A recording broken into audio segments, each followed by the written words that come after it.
Kalau kita lihat di dalam Undang-Undang Administrasi Pemerintahan, itu kan mengatur bahwa setiap keputusan atau tindakan penyelenggaraan pemerintahan itu kan berbasis azas legalitas atau berbasis ketentuan perundang-undangan begitu. Sehingga kalau kita bicara penyelenggaraan ibadah haji, maka tentu kita akan lihat peraturan perundang-undangan yang mengatur soal penyelenggaraan ibadah haji. Ini kan lebih tepatnya kita akan lihat undang-undang penyelenggaraan ibadah haji dan umroh kan begitu. Nah, ketika kita melihat undang-undang penyelenggaraan ibadah haji dan umroh, di situ kita akan menemukan ada kewenangan yang diberikan kepada pemerintah dalam rangka penyelenggaraan ibadah haji. Nah, inilah yang kita sebut sebagai azas legalitas atau basis hukum yang digunakan oleh eh, pemerintah dalam melakukan penyelenggaraan ibadah haji, yang salah satunya adalah soal penetapan kuota. Di dalam Undang-Undang 8 2019 itu soal penyelenggaraan ibadah haji, kalau kita lihat secara lebih detail, undang-undang ini mendefinisikan bahwa menteri yang dimaksud dalam undang-undang itu adalah menteri yang menjalankan urusan agama. Artinya, ketika kita bicara penyebutan kewenangan pemerintah di dalam rangka menyelenggarakan ibadah haji, maka itu menjadi ruang lingkup kewenangan umum dari Menteri Agama. Nah, kewenangan spesifiknya misalnya soal penetapan kuota. Kuota jemaah haji itu diatur dalam pasal 8 ayat 1, dikatakan bahwa jemaah haji diberangkatkan berdasarkan kuota haji Indonesia. Di dalam pasal 8 ayat 2-nya diatur bahwa kuota haji Indonesia ditetapkan oleh menteri. Nah, tadi dalam definisi menteri yang dimaksud adalah Menteri Agama. Sehingga kalau kita ingin menjawab pertanyaan tadi, sebetulnya lembaga mana atau pejabat mana yang berwenang menetapkan kuota haji Indonesia? Jawabannya jelas dan terang di dalam pasal 8 ayat 2 itu merupakan kewenangan Menteri Agama. Kemudian kalau kita kaitkan dengan ketentuan di pasal 9 ya, ini berkaitan dengan kuota tambahan sebetulnya. Di dalam pasal 9 itu juga dinyatakan bahwa kewenangan penetapan kuota tambahan dalam hal terdapat kuota tambahan itu juga menjadi kewenangan menteri. Jadi kalau kita lihat pasal 8, pasal 9 ini bicara kuota haji dan kuota tambahan, hanya Menteri Agamalah yang berwenang menetapkan kuota haji itu. Nah, dalam perspektif hukum administrasi negara, kewenangan seperti ini disebut kewenangan atribusi. Di dalam Undang-Undang Administrasi Negara itu, kewenangan atribusi itu adalah kewenangan yang diperoleh langsung dari undang-undang. Nah, ini jelas Menteri Agama memperoleh langsung kewenangan dari undang-undang. Kemudian, bagaimana menggunakan kewenangan atribusi? Di dalam Undang-Undang Administrasi Pemerintahan di pasal 12 dinyatakan kewenangan yang bersifat atribusi harus dilaksanakan langsung oleh pejabat yang bersangkutan. Nah, artinya Menteri Agama memang harus melaksanakan langsung kewenangan penetapan kuota haji itu. Jadi kewenangan ini tidak dibagi begitu, kewenangan penetapan itu. Jadi ini eksklusif menjadi kewenangan Menteri Agama secara atributif.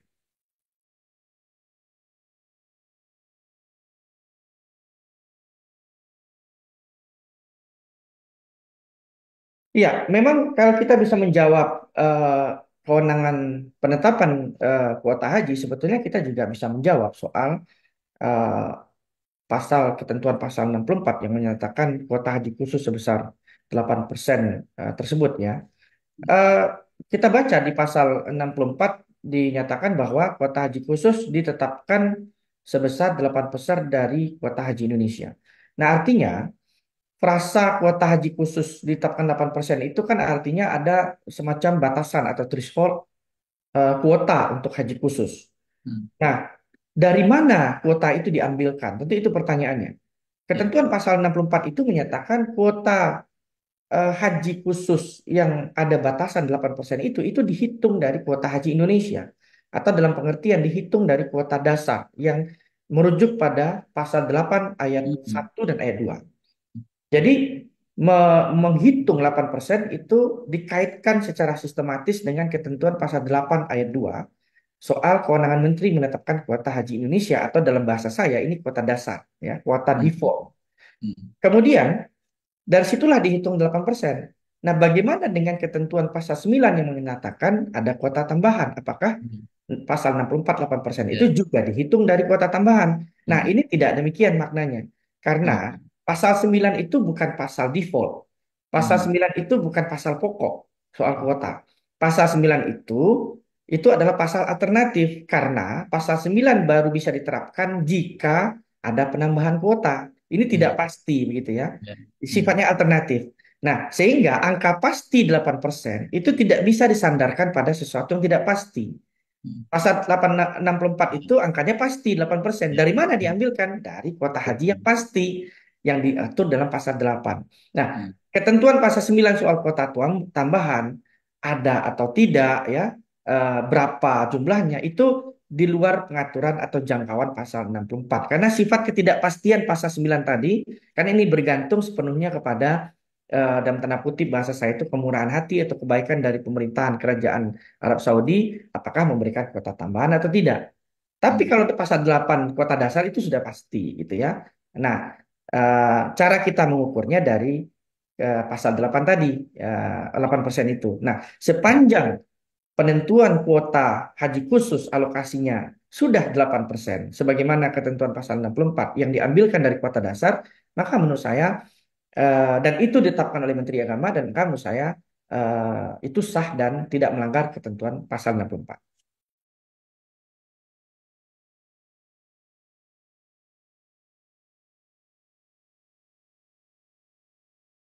Ya, eh, yang problem menurut saya adalah asumsi yang digunakan ketika pemerintah atau DPR membuat kesimpulan mengenai pembagian kuota. Kalau asumsinya Hmm. pembagian kuota itu termasuk kuota tambahan di situ, maka asumsi ini yang menurut saya tidak pas ya. Asumsi yang digunakan untuk Hmm. menyusun kebijakan yang tidak pas, bukan kebijakannya. Jadi Ya. ketika asumsi kebijakan itu mencampur adukan antara kuota haji dasar atau kuota haji Indonesia dengan kuota haji tambahan dalam pengertian pasal 8 dan pasal Hmm. 9 yang harusnya dipisah, maka disitulah akan terjadi falasi gitu, kesesatan di dalam menyusun Oh. rumusan penetapan kuota berikutnya. Karena Hmm. makna 8% yang ada di pasal 64 itu disandingkan dengan ketentuan pasal 8, kuota yang memang bisa kita pastikan. Tetapi ketika Hmm. kita campur aduk dengan ketentuan pasal 9, di mana pasal 9 itu soal tambahan yang tidak bisa dipastikan sebetulnya, eh, maka kebijakan menarik ketentuan angka 8% atau 92% dari pencampuran antara kuota haji dan kuota tambahan itu akan menjadi keliru. Itulah kelirunya. Jadi kelirunya bukan pada kebijakannya tapi karena dasar untuk menghitung kuota itu yang sudah keliru menurut saya dari kesimpulan dari DPR itu. Idealnya Hmm. ketentuan pasal 8 dan pasal 9 antara kuota haji Indonesia dan kuota haji tambahan itu tidak bisa dicampur seperti penjelasan saya tadi. Harus dipisah sehingga Hmm. ketetapan Menteri Agama soal kuota haji khusus 8% itu sudah bisa jauh-jauh hari diputuskan, sudah pasti begitu. Karena Hmm. kita memiliki angka soal kuota haji itu berapa setiap tahun. Itu sudah clear. Soal Hmm. kuota tambahannya yang belum clear karena ini subject to negotiation, subject ikut pada syarat ketentuan kerajaan Arab Saudi, kebaikan kebijakan dari mereka. Hmm. Ya. Sehingga menurut saya belum belum tentu. Ya. Ketika Menteri Agama kemudian membuat kebijakan yang pada kenyataannya eh, antara kuota haji dan kuota haji tambahan ini berbeda gitu ya. Misalnya kuota haji tambahan itu tidak menggunakan pendekatan pasal 64, saya kira tidak keliru karena memang pasal 64 itu secara sistematis dia mengikuti pasal 8. Dia tidak mengikuti ketentuan yang tidak pasti di pasal 9. Ketika kuota haji tambahan itu muncul, diberikan oleh kerajaan Arab Saudi, maka sesuai kewenangan pasal 9, Menteri Agama dapat menetapkan pembagian alokasinya. Dan kita ingat di dalam salah satu azas Undang-Undang Penyelenggaraan Ibadah Haji dan Umroh itu adalah azas proporsional. Nah, ketika Menteri Agama misalnya membagi kuota haji tambahan, ya, kuota haji tambahan itu tidak terikat dengan pasal 64, maka eh, yang harus diperhatikan adalah azas proporsionalnya. Nah, ketika azas proporsional dalam pembagian kuota tambahan itu terpenuhi, maka menurut saya kebijakan alokasi kuota haji tambahan itu eh, sah dan kemudian memiliki dasar hukum yang kuat ya. Tidak bermasalah begitu karena dia sudah dilakukan dengan azas proporsionalitas dan sesuai kewenangannya gitu.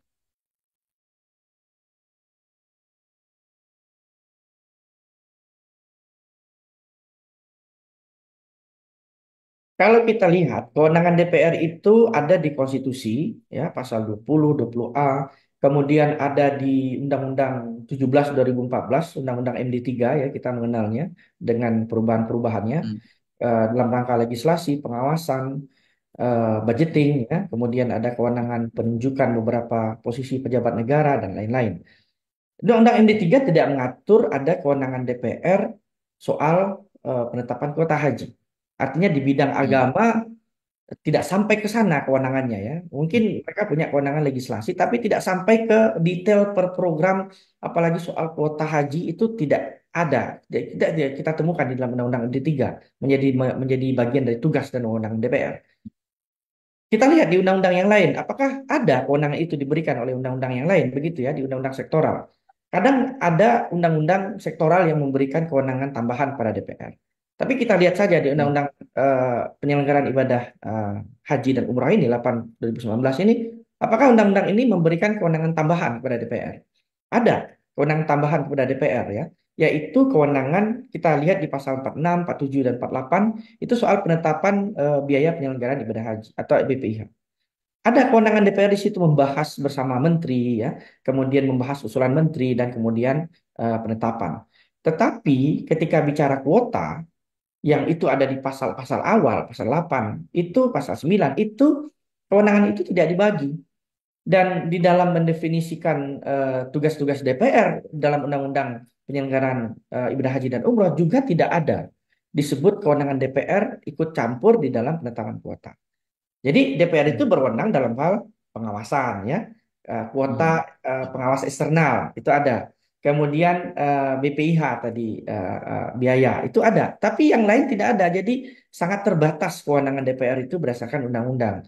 Sehingga kalau ada kesepakatan atau kesimpulan yang di luar itu, tentu kesimpulan-kesimpulan di luar kewenangan tadi menjadi kesimpulan yang tidak mengikat. Jadi boleh saja Ya. mungkin itu menjadi kesimpulan rapat atau kesimpulan hasil pembahasan, tetapi dia tidak memiliki makna hukum karena Hmm. tidak ada dasar hukum yang menyatakan ada kewenangan DPR di sana dalam bentuk persetujuankah, Ya. dalam bentuk pertimbangan, dalam bentuk ikut membahas. Untuk kuota tidak ada. Sehingga saya Hmm. bisa mengatakan secara hukum Undang-Undang MD3 dan Undang-Undang PHU itu DPR tidak memiliki kewenangan soal kuota. Sehingga apapun hasil kesimpulan diskusi rapat dengan DPR soal kuota itu tidak mengikat dan tidak memiliki Hmm. kekuatan eksekutorial. Jadi tetap Ya. diserahkan kepada pemerintah begitu. Ya.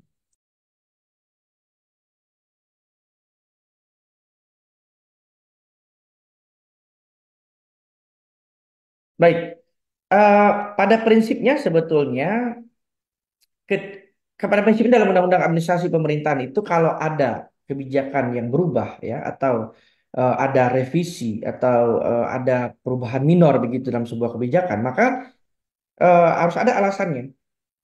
Di dalam Undang-Undang Administrasi Pemerintahan panduannya seperti itu aturannya. Nah, kalau Hmm. dalam isu ini, maka yang harus kita lihat adalah apakah ada fakta baru, fakta hukum baru yang kemudian membuat penyelenggara pemerintahan dalam hal ini menteri dan dirjen terkait, dirjen haji dan umroh, itu membuat suatu kebijakan yang apakah itu dipandang berubah, tidak sama angkanya atau apapun, apakah ada fakta-fakta hukum baru yang menyebabkan itu? Itu satu. Ketika ada Hmm. fakta hukum baru yang menyebabkan itu, artinya alasan rasional dan alasan legal untuk dilakukannya perubahan-perubahan itu bisa disahkan, bisa menjadi tidak ada masalah begitu ya. Nah, dalam hal ini kalau misalnya ada MOU sebelum surat dibuat oleh Dirjen Penyelenggaraan Haji dan Umroh, maka menurut saya kalau MOU itu bisa dijadikan dasar bahwa ada fakta hukum baru soal tadi ya penurunan angka tadi kuota, maka Hmm. itu bisa dijadikan sudah bisa dijadikan dasar oleh dirjen terkait dirjen haji Hmm. untuk melakukan tindakan tadi mengirimkan surat kepada Hmm. BPKH soal keuangan haji. Nah, Hmm. ada fakta fakta MOU itu kemudian dikonfirmasi, dipertegas oleh terbitnya Keputusan Menteri Agama pada tanggal setelahnya yang tidak berbeda kan. Nah, jadi Ya, betul. menurut saya rangkaian peristiwa hukum ini kita bisa kemudian membenarkan atau tindakan dirjen tadi menjadi sah karena tidak ada perbedaan gitu. MOU mengikat bagi pemerintah Indonesia karena ini bagian dari kesepakatan dengan pemerintah Saudi. Pak Dirjen mengambil tindakan cepat untuk memenuhi keperluan-keperluan untuk keuangan haji. Kemudian terbit keputusan Menteri Agama yang saya yakin keputusan Menteri Agama tidak akan berbeda dengan MOU. Jadi pertanyaannya keputusan Menteri Agama ini secara substansi ya sama saja dengan MOU sebetulnya. Jadi apa yang dilakukan oleh Dirjen sebelum keputusan Menteri Agama terbit itu memiliki landasan hukum yang kuat. Karena keputusan Menteri Agama itu kalau dalam hukum administrasi itu dipandang sebagai keputusan yang sifatnya konstitutif. Itu keputusan yang hanya mengulang apa yang ada di MOU gitu. Ya. Jadi dia tidak memuat hal-hal penetapan baru. Jadi formilnya saja. Apa yang Ya. sudah ada di MOU itulah yang substansi. Nah, formilnya ada keputusan Menteri Agama. Kenapa? Karena pasal 9 kan bicara demikian. Tapi keputusan Menteri Agama secara materi itu terikat dengan MOU. Dia tidak mungkin akan berubah. Nah, surat Dirjen tadi posisinya di mana? Surat Dirjen sudah pasti tidak akan keluar dari kerangka substansi MOU. Jadi Hmm. kalau pertanyaannya apakah surat Dirjen itu angkanya berubah, turun dari sepakatan dan seterusnya? Ya, angka Dirjen itu terbit karena ada kekuatan hukum yang lebih tinggi yaitu MOU antara pemerintah Indonesia dengan Kerajaan Saudi Arabia. Dan dalam hal itu, menurut Undang-Undang Administrasi Pemerintahan itu dapat dilakukan oleh pejabat pemerintahan, dalam hal ini Dirjen, dan tidak ada pasal yang dilanggar kecuali misalnya Dirjen membuat keputusan secara sepihak tanpa ada dasar hukum atau tanpa ada merujuk pada kesepakatan apapun. Nah, itu yang menurut saya akan problematik di sana. Nah, kalau kemudian ada perubahan-perubahan soal keuangan haji, itu kan sebetulnya dilihat dalam kerangka bagaimana pemerintah menerapkan kebijakan secara akuntabel. Kalau ada Hmm. perubahan kuota, tentu sudah pasti ada perubahan dari sisi angka-angka keuangan. Akan menjadi aneh kalau ada perubahan kuota, tapi angka-angka keuangannya nggak berubah. Nah, itu justru menjadi tidak Hmm. akuntabel, tidak transparan gitu. Baik. Ya, terima kasih banyak Pak Dr. Oce. Mohon maaf ini Ya, sudah mengganggu waktunya. sama-sama. Ya, ya, semoga nanti ini bisa bermanfaat buat masyarakat dalam rangka mencerahkan sebenarnya duduk soal terkait dengan pansus dari perspektif hukum seperti apa. Sekali lagi Oke. kami menyampaikan terima kasih Pak Ya, Dokter. Ya, ya, oke. ya. Ya, Kalau ada mungkin yang kita ini akhiri. Oke. kurang atau ada tambahan nanti boleh dihubungi lagi ya. Ya, Siap. baik-baik Pak Dokter. Oke. Terima kasih banyak. Oke, mari. Assalamualaikum. Baik, Waalaikumsalam warahmatullahi wabarakatuh.